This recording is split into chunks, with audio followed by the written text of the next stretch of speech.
On vous souhaite la bienvenue à ericlatour.com. Dans quelques instants, on parle de la nouvelle saison du quartier de l'emploi qui regroupe 3 entités. On va parler de la pénurie de la main-d'œuvre, du phénomène de l'immigration. Bref, ça va un peu ensemble et c'est un enjeu également en ce moment au Québec et notamment avec cette campagne électorale. Et on en discute avec Martine Groux.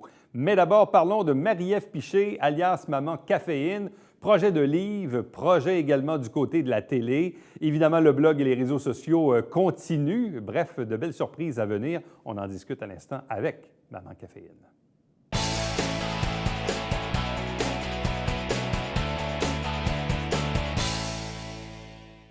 Que se passe-t-il dans la vie de Maman Caféine, alias Marie-Ève Piché ou Marie-Ève Piché, alias Maman Caféine? On va lui demander, il est avec nous. Bonsoir et bienvenue. Bonsoir, Éric. Ça va bien? Oui, ça va bien, toi? Oui. Que de projets? Que de projets! Que de projets, oui, ça roule. Le concept Maman Caféine existe depuis combien de temps? Ça fait environ 2 ans. Bon. Le résultat aujourd'hui, avec les médias sociaux, le rayonnement, la visibilité de Maman Caféine ressemble à quoi actuellement sur Facebook, sur Instagram?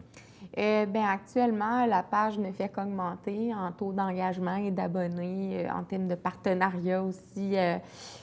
Pour ce qui est de Facebook, j'ai une super belle interaction avec ma communauté. Maintenant, j'ai la plateforme Instagram qui est comme en pleine ascension aussi. Puis ben là, je suis maintenant dans les médias traditionnels, donc...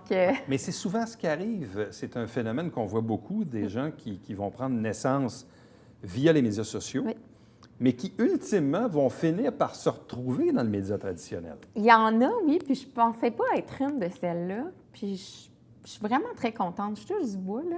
Mais ce qui m'arrive, c'est vraiment fantastique parce qu'on m'approche, donc on m'offre des beaux contrats sur des plateaux d'argent. Donc, je saute là-dessus, tu sais, comme le livre que j'ai sorti. Oui.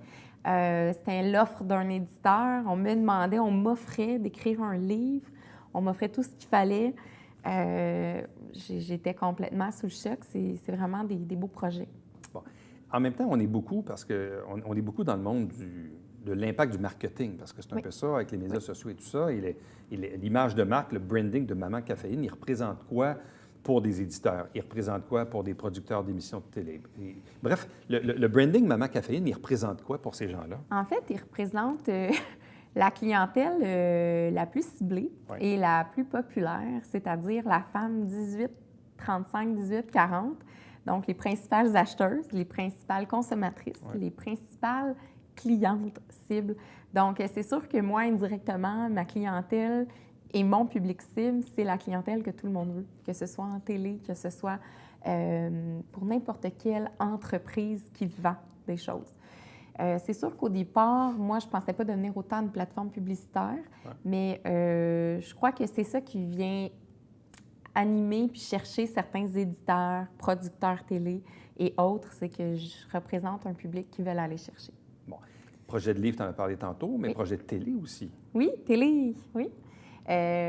Tout récemment, c'est commencé en fait à Canal Vie, les mercredis soirs à 21h.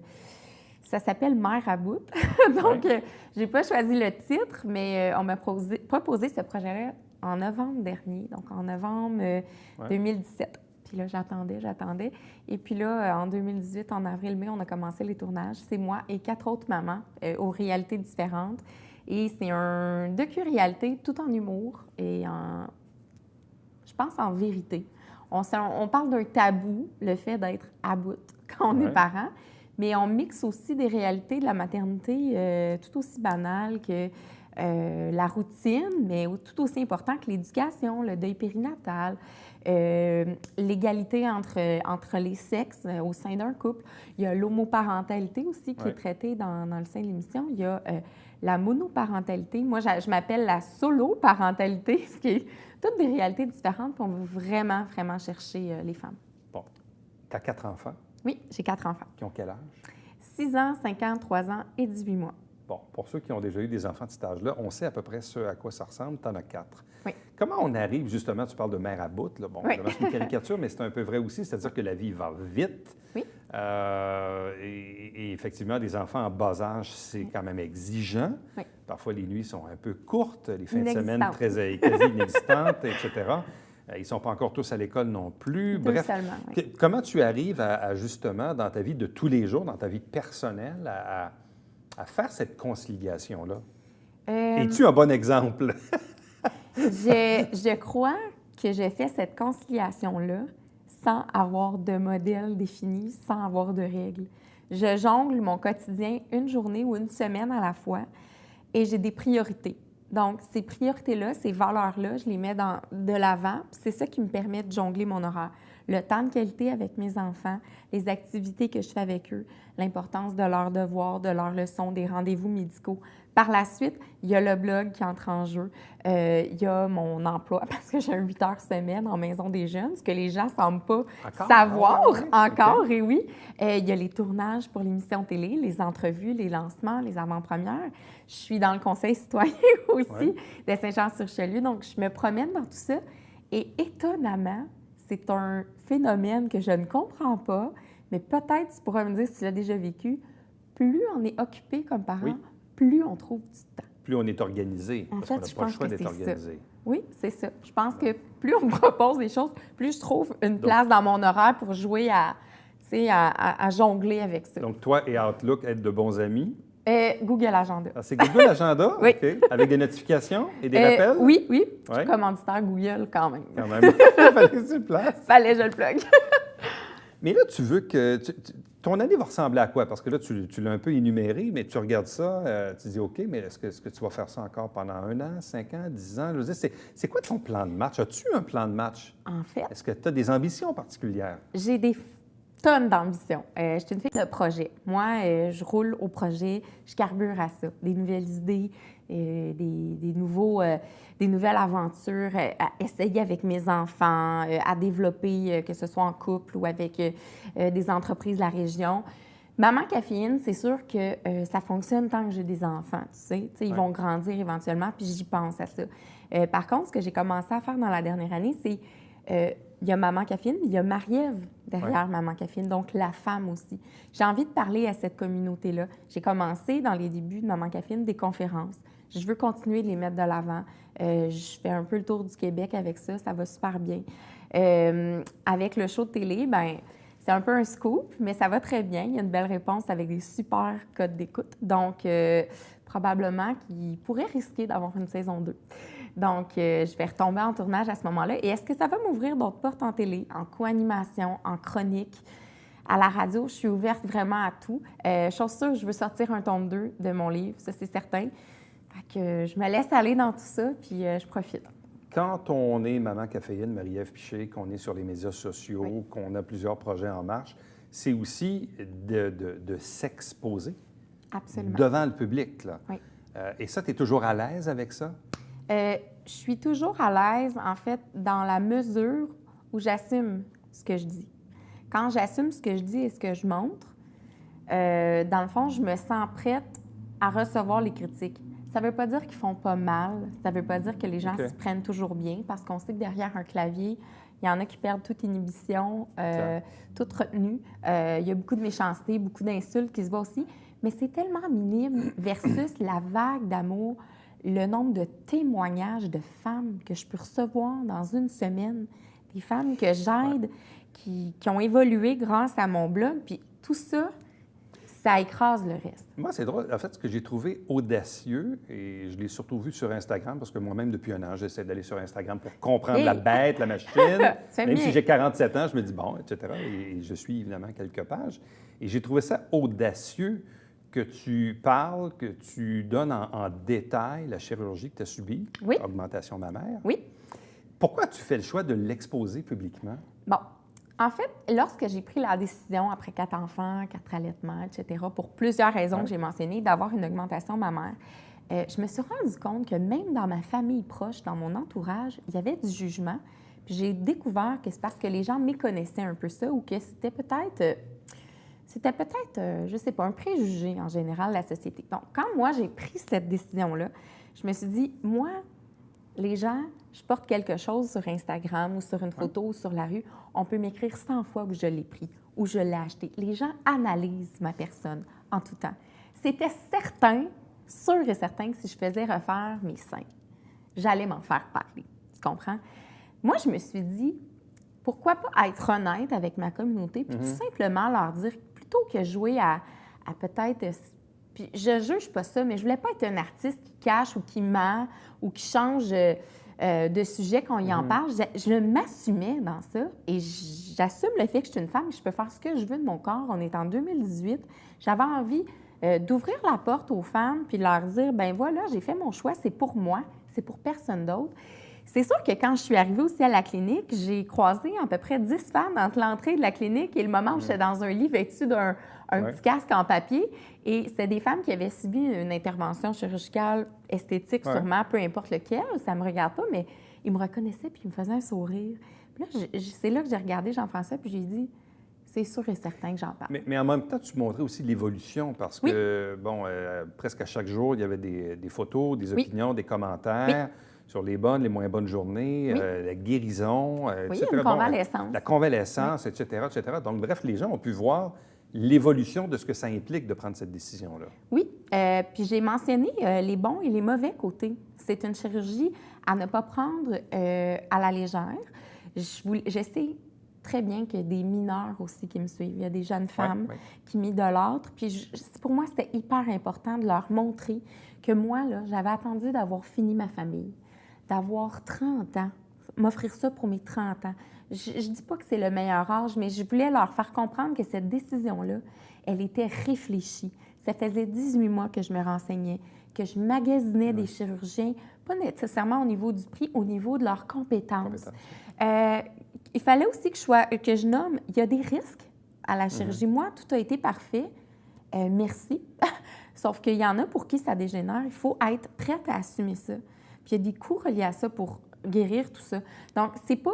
je voulais pas lancer ça comme « Hey, vas-y, fais-toi refaire les seins. » puis... Oui, c'est ça. Tu ne l'as pas présenté comme hey, « Regarde, c'est le fun. » Effectivement, mais facile, puis, il y a beaucoup de femmes qui vivent vraiment très mal, mais très mal. Je parle, ça atteint leur santé mentale, leur sein après tant d'allaitement ou après tant de grossesse. Puis ça, là, ça reste tabou. Mais ça devrait pas être plus tabou que, je veux dire, se remettre en forme ou se prendre en main. Te sens-tu ou te vois-tu un peu comme la porte-parole de ta génération? Je crois que oui, mais je veux pas que ça sorte prétentieux, mais c'est ce qu'on me rapporte, en fait, contre toute attente, parce que moi, mon but, c'était simplement faire rire les mamans qui se sentaient isolées à la maison. Mon but premier, ça partait avec des petites capsules humoristiques, tu sais, sans arrière-pensée. Puis là, c'est devenu beaucoup plus gros contre toute attente. Donc, oui, je pense que je peux être la porte-parole pour ces femmes-là, parce qu'il y en a beaucoup qui m'ont dit merci. Je n'osais pas en parler à mes proches, à mon conjoint, mais secrètement, je magasine ça, tu sais. Je trouvais ça triste. Marie-Ève Piché, Maman Caféine, merci beaucoup. Merci. Bonne chance pour les prochains projets. Yes, merci. Reste avec nous. Au retour de la pause, on parle de pénurie d'emploi.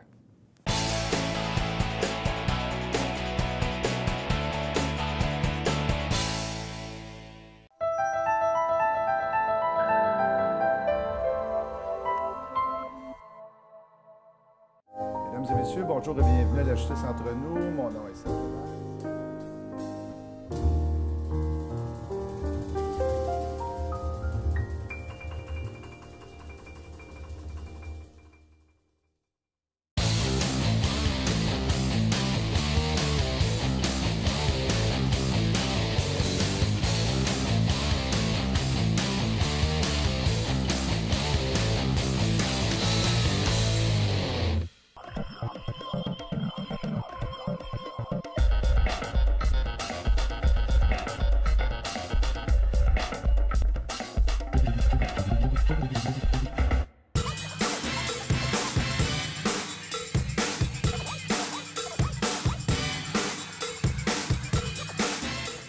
Dimanche, 9h30, Télé Bingo, on vous attend.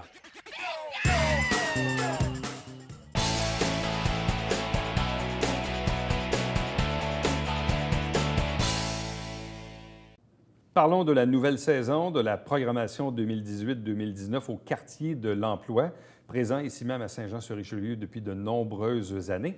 En plus de ça, on est dans un contexte, un réel contexte de pénurie d'emplois, pas juste dans des secteurs spécifiques, mais à l'ensemble des secteurs économiques. Et il y a un fond aussi sur toute la question liée à l'immigration. On le sait actuellement, c'est un peu un débat dans la campagne électorale actuelle. Bref, on fait le tour de la question avec Martine Groux, qui est la directrice générale du quartier de l'emploi. Bonsoir et bienvenue. Bonjour, merci. Est-ce que vous auriez cru un jour qu'on parle autant de pénurie d'emploi? Non, sincèrement, on ne croyait pas ça. On entendait les économistes parler d'Emploi Québec, puis on avait des gros doutes là-dessus.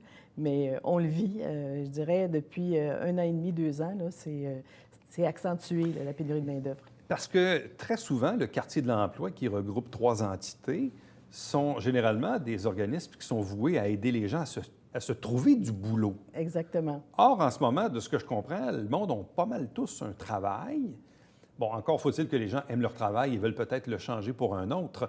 Mais en quoi ça change un peu votre approche ou dans le fond, la programmation que vous livrez dans une année? Bien, je dirais que la programmation reste quand même à peu près la même d'année après année. On rajoute souvent des services. Nous, on travaille avec les femmes, entre autres. Il y a encore de la place pour intégrer les femmes sur le marché du travail. On travaille avec les 45 ans et plus, les 55 ans et plus, et une nouvelle clientèle émergente, c'est la clientèle immigrante. Donc, on est appelé à accentuer vraiment nos services, notamment pour la clientèle immigrante. Mais ce qu'on voit, c'est de plus en plus d'entreprises s'adresser à nous pour recruter la main-d'œuvre parce qu'ils ont vraiment beaucoup de difficultés à recruter la main-d'œuvre. Ça, on voit un changement. Au début, par exemple, pour la clientèle immigrante, on devait faire de la sensibilisation. Aujourd'hui, les personnes immigrantes sont bienvenues dans pas mal toutes nos entreprises, là. Ça change forcément comme un renversement aussi, là. Oui, effectivement. Mais il y a encore des personnes qui sont en questionnement par rapport au marché du travail, puis c'est un bon temps pour eux. Il y a beaucoup d'opportunités. Ils ont un choix. Donc, des gens viennent nous voir pour justement faire leur bilan de compétences, voir comment ils peuvent avoir de l'avancement aussi sur le marché du travail et faire le point. Puis malgré qu'il y a beaucoup d'emplois, des fois, on manque un peu de confiance, on manque d'outils. Avec les médias sociaux aussi, aujourd'hui, les méthodes de recherche d'emploi changent beaucoup. Donc, c'est une partie importante là, de nos ateliers, de nos formations, de sensibiliser les gens et outiller les gens pour faire la recherche d'emploi. Entre autres, avoir un bon profil LinkedIn.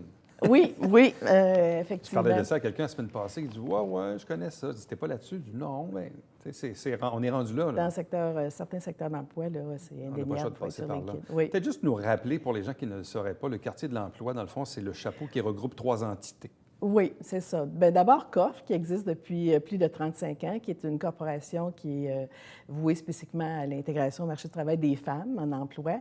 Et puis, COF date de 82, mais en 1989, on a créé une autre corporation pour desservir une clientèle mixte. Donc, cette deuxième corporation-là s'appelle le droit à l'emploi. Et on a le service L'Ancre depuis une dizaine d'années qui s'adresse spécifiquement aux clientèles immigrantes. Donc, une personne immigrante va arriver chez nous, un homme, dire « Bien, moi, je m'en viens à COF ». Donc, ça venait un peu compliqué, tout ça, parce qu'on peut comprendre que ça s'est développé avec les années aussi, les services. Donc, on a décidé que ça soit plus simple pour tout le monde, d'appeler ça le quartier de l'emploi. On est situé dans le cœur du Vieux-Saint-Jean, au 49 rue Saint-Jacques. Puis, on trouvait aussi que, d'une part, c'était plus facile de repérer. On voit bien aussi l'enseigne, le nom. On parle d'emploi quand on vient chez nous. Puis, en même temps, bien, ça nous permet, c'est comme un carrefour, autant pour les employeurs, les chercheurs d'emploi, puis le regroupement de services, si on veut. Quand on parle de pénurie d'emploi, bon, il y a tout le débat politique au travers de ça, mais de ce qu'on comprend, ce qu'on constate également, c'est que la pénurie d'emploi, comme je le dis en introduction, elle n'est pas juste dans un secteur spécifique, elle est en général, mais elle est même, on pourrait dire, dans des emplois, disons, moins bien rémunérés. Entre autres, le monde de la restauration ou des boulots à 12, 13, 14, 15 $ de l'heure. C'est là où il y a une pénurie d'emploi assez criante en ce moment. Bien, c'est drôle parce qu'on en parlait justement aujourd'hui en équipe. L'année passée, c'était beaucoup des employés, des ouvriers dans le domaine industriel. Grosse pénurie d'emploi, tout ça. Ça existe encore, mais on dirait que cette fois-ci, c'est plus dans le secteur des services que dans la restauration, notamment, services à la clientèle. On se demandait s'il n'y avait pas un déplacement, justement, des gens ont pris des emplois plus stables avec plus d'heures, parce que souvent, dans le secteur des services, il y a des heures coupées, un peu moins d'heures, du temps partiel. On ne sait pas, là, on n'a pas fait une étude scientifique là-dessus, mais on dirait que ça s'est déplacé. C'est sûr que travailler en restauration, ça veut dire travailler le soir, travailler les fins de semaine. pour parfois des salaires qui vont varier entre 12 et 15 de l'heure. Donc, on a de la difficulté à trouver des cuisiniers, même des plongeurs. Bon, il y a un article ce matin qui nous parlait de quelqu'un qui est plongeur à 16 75 C'est ça, On oui. n'aurait jamais vu ça il y a quelques années. Là. Oui, exactement. Ça commande ça de la part des employeurs, d'offrir des meilleures conditions, puis il y a du salaire, mais aussi des conditions, le climat de travail à l'intérieur de l'entreprise et tout ça. Parlez-nous un peu de l'immigration parce que je me rappelle les premiers temps où il y avait l'encre, on faisait des entrevues avec des gens qui avaient je sais pas moi, de l'Amérique du Sud, qui voulaient s'intégrer ici à la région et tout ça. Et bon, là, il y a le débat de savoir si ça en prend-tu 40 ou 50 000, peu importe, mais est-ce qu'on les intègre correctement? Mais la question qui est intéressante, parce que ça aussi, ça fait partie du débat de la campagne, c'est une région comme Saint-Jean ici, est-ce qu'on accueille suffisamment d'immigrants? Est-ce qu'on pourrait en accueillir davantage? Mais est-ce qu'on a la structure aussi pour accueillir davantage d'immigrants dans une région comme la nôtre? Bien, je vous dirais oui, mais je vous dirais qu'en même temps, on est à s'organiser actuellement. Ça fait quand même 10 ans que l'Ancre recevait des immigrants économiques, tout ça, peut-être à plus petite échelle, une trentaine de familles par année. Mais on a accentué nos efforts pour recruter davantage de personnes immigrantes. Donc, on est plus dans une soixantaine de familles par année. Maintenant, il y a une mobilisation, là, comme on n'a jamais vu, grâce à une subvention qu'on a reçue de la MRC, la municipalité régionale de Comté. On peut maintenant concerter tous les acteurs. On a comme 2 tables de concertation. Une table des partenaires en immigration. Sur cette table-là, il y a les organismes communautaires, le milieu d'éducation. Puis on a une autre table aussi de concertation qui est plus le milieu des entreprises économiques et les institutions de développement économique. Donc, tout le monde, on travaille à faire en sorte que les gens soient, recrutés, parce que la régionalisation est organisée, mais pas partout, pas de façon égale partout au Québec. C'est pas nécessairement connu. Les immigrants arrivent sur Montréal, mais ils savent pas qu'il y a des possibilités d'emploi en région. Pourtant, Saint-Jean, c'est pas loin de Montréal, là. Donc, on doit faire un travail de promotion à Montréal pour faire connaître la ville et faire connaître les emplois. Parce que souvent, quand on fait venir les immigrants ici, c'est d'abord parce qu'on leur a trouvé un emploi ou ils se sont trouvés un emploi. Donc, on les accompagne vers l'entreprise. Et on offre aussi tout le service d'accueil. Donc, c'est pas seulement l'intégration d'emploi, mais trouver le logement, inscrire les enfants à l'école, à la garderie. Donc, c'est le travail qu'on fait en concertation avec les partenaires du milieu. Bon. Qu'est-ce que vous souhaitez mettre en place pour cette année, pour la saison 2018-2019 du quartier de l'emploi? Bon, le quartier de l'emploi, on a encore plusieurs services à offrir. D'abord, on n'oublie pas les services pour les femmes. C'est des formations de groupe. On a option compétences. Puis ce qu'on a ajouté depuis l'année passée, c'est des mini-formations à l'intérieur de notre programme, notre parcours d'intégration à l'emploi, qui permettent aux femmes d'aller chercher des certificats, des certifications reconnues, comme la manipulation des aliments avec le MAPAC, comme aussi la réanimation cardio-respiratoire. Ça aide, entre autres, à trouver des emplois, comme s'approcher de l'emploi de préposé aux bénéficiaires, aide préposé aux bénéficiaires et tout ça. Puis, on a aussi notre volet pour les femmes intéressées par les emplois non traditionnels. Au moins, les femmes qui ont une curiosité d'explorer ces métiers-là, parce que il y a à peu près 500 métiers, mais les femmes s'orientent toujours vers une quinzaine de métiers, alors que là, c'est le moment idéal pour aller chercher de la formation.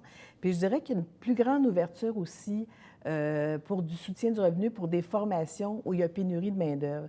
Donc ça, c'est une opportunité actuellement pour les femmes et les chercheurs d'emploi d'aller chercher de la formation pour se tailler une meilleure place du marché du travail. On a aussi le programme L'Échelle pour aider les femmes qui sont déjà dans des emplois non traditionnels, mais qui veulent se réorienter puis qui n'ont pas la disponibilité de faire le groupe. Puis il y a des stages aussi d'inclus dans nos formations. Puis du côté du droit à l'emploi, qui est la clientèle mixte, bien, on a, comme je disais tantôt, les services pour les travailleurs un peu plus expérimentés. Puis on a un service qui s'appelle Vers l'emploi. C'est un peu notre programme qui permet d'appuyer à peu près toute personne qui a besoin de faire un bilan, d'aller chercher des bons outils de recherche d'emploi. Puis on a les services de l'encre. Donc, il y a à peu près des services pour tout le monde. Puis souvent, les gens, les adultes surtout, vont attendre d'être mal pris, est à bout de sous. Donc, alors, je pense que ça vaut la peine, dès qu'on est en recherche d'emploi, de se faire un cadeau, de se donner cette formation-là, parce que ce qu'on fait, d'abord, on a des professionnels en place, conseillers en emploi expérimentés, conseillers en orientation, qui permettent vraiment on appelle ça de permettre aux personnes de trouver leur X sur le marché du travail. Puis ces services-là sont gratuits, majoritairement gratuits, là, par le financement d'Emploi Québec, c'est notre bailleur de fonds, puis aussi du ministère de l'Immigration. Bon, parce que souvent, c'est quoi parce que ici, dans la région, on parle du quartier de l'emploi, mais on parle d'Emploi Québec, on parle du Carrefour Jeunesse-Emploi. Bref, comment on fait pour s'y retrouver? Qui fait quoi là-dedans? OK. Bien, disons que le Carrefour Jeunesse-Emploi, ça le dit, le mot jeunesse. Jeunesse. Donc, les jeunes, c'est leur créneau. Puis nous, c'est un peu plus vieux, là, dans le fond. Donc, c'est souvent comme ça là, qu'on oriente les gens en fonction. On connaît leurs services aussi, ils connaissent les nôtres, donc on se fait des références. Donc, les gens peuvent s'adresser à nous, puis on va les orienter vers le bon service aussi. Parce que souvent, même ici, on le voit, on reçoit des gens qui se sont réorientés parce que c'est pas tout d'avoir un emploi qu'on aime, dans lequel on se passionne quotidiennement. Et on envoie ici en entrevue des gens qui ont décidé de changer en cours de route, de complètement bifurquer, d'être dans le domaine de la santé puis de bifurquer dans les arts ou vice-versa. Bref, ça se voit aussi. Ou même dans le cas des métiers non traditionnels, on a reçu ici en entrevue des soudeuses, des mécaniciennes dans des métiers. Mais en même temps, quand on recevait, ça me fait penser, on recevait les gens de l'école de coiffure à la Polyvalente. Il n'y avait pas d'hommes, il n'y avait que des femmes en esthétique. Il y a encore des métiers qui sont, disons... Bien, on traîne encore les rôles traditionnels. C'est encore stéréotypé. Oui, c'est ça, vraiment encore. Mais on a de la difficulté à intéresser les femmes aux métiers non traditionnels parce que c'est pas connu, ils ne pensent pas tout ça. Donc, on les invite à venir nous rejoindre. Alors, coffre.ca, quartier de l'emploi, nouvelle saison. Donc, merci beaucoup, puis bonne chance. Merci. Restez avec nous, puisqu'au retour, on vous parle du babillard quotidien.